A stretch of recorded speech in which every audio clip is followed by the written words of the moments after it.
নমস্কাৰ আজি নতুনকৈ আমি ৰিকভাৰী ষ্টৰী লৈ আহিছোঁ স্কলিঅ'চিছত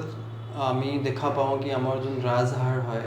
ভাৰ্টিব্ৰেল কলম ক'ব পাৰে বেকবোন ক'ব পাৰে লেটাৰেলি বেণ্ডিং আহে স্কলিঅ'চিছ সেইটোৱে আৰু কি আমাৰ যোনটো এই ৰাজহাড় নৰ্মেলি ষ্ট্ৰেইট হয় লেকিন দেখাত আমাৰ কিছুমান কাৰ্ভ থাকে লেকিন এই কাৰ্ভটো আমি যেতিয়া ফ্ৰণ্ট আৰু বেক ভিউ যেতিয়া চাওঁ যিটো এণ্টেৰিয়ৰ পষ্টেৰিয়ৰ তেতিয়াহে দেখা পাওঁ কিন্তু এইজন পেচেণ্ট আমাৰ আহিছিলে স্কলিঅ'চিছ প্ৰব্লেমৰ কাৰণে তো আমি এখেতক ৰিকভাৰী দিবলৈ অলপ চেষ্টা কৰিছোঁ ইমান বেছিও নাছিলে যেতিয়া আমি কৰ্ভছ এংগল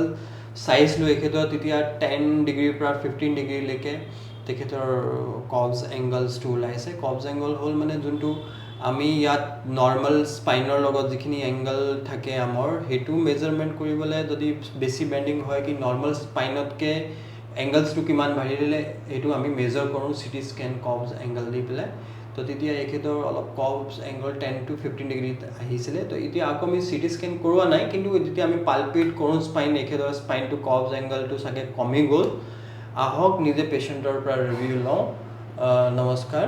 আপোনাৰ নাম কি মোৰ নাম মোহাম্মদ নাকিবুদ্দিন আহমেদ হয় কি প্ৰব্লেম লৈ আহিছিলে এনেতো নৰ্মেলি মই প্ৰব্লেমটো দৰ্শকক বুজালোঁ কিন্তু আপুনি নিজে কি বুজি পাইছিলে কি আপোনাৰ কি হৈছিল মোৰ অলপ স্কলিঅ'চিছৰ প্ৰব্লেম হৈছিল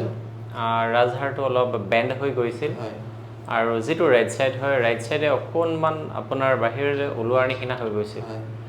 তাৰপিছত হওঁতে মই অলপ অসুবিধা অনুভৱ কৰিছিলোঁ বিষো আছিলে নেকি বিষ তেনেকুৱা বিষ অনুভৱ কৰা নাছিলোঁ কিন্তু অলপ কেতিয়াবা অনুভৱ হয় কিন্তু খুব ষ্ট্ৰেছ আছিল মানে ষ্টিফনেছ আছিল তাৰপিছত আপুনি ইয়াত আহিছে অহাৰ পিছত ইয়াত চিকিৎসা কৰিছে কেনেকুৱা পাইছে ইয়াত চিকিৎসা কৰি অভাৰঅল চিকিৎসা কৰিতো বৰ্তমান সময়ত খুব কমফৰ্টেবল ফিল হৈছে মোৰ আজি 3 বছৰমান আপোনাৰ টোপনি কম আছিল তো কমচে কম টোপনিটো হৈছে আৰু মই যিটো মনৰ অলপ ডিপ্ৰেশ্যনত গৈছিলোঁ যে এইটো মোৰ বেছি বেয়া হৈ যাব নেকি ডিপ্ৰেশ্যনটো ঘূৰি আহিছে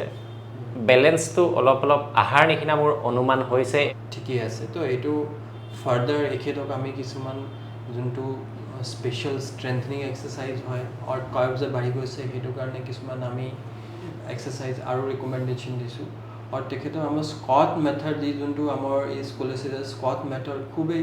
ভাল ইণ্টাৰনেশ্যনেল লেভেলৰ মেথড হয় এইটো এক্সাৰচাইজ গাইডেঞ্চ এইটো মতেও দিছোঁ এখেতক তো আহক আজি আমি তেখেতক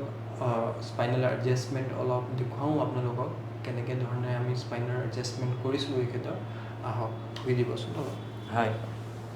উশাহ ল'ব এৰিব ৰিলেক্স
বহি দিয়া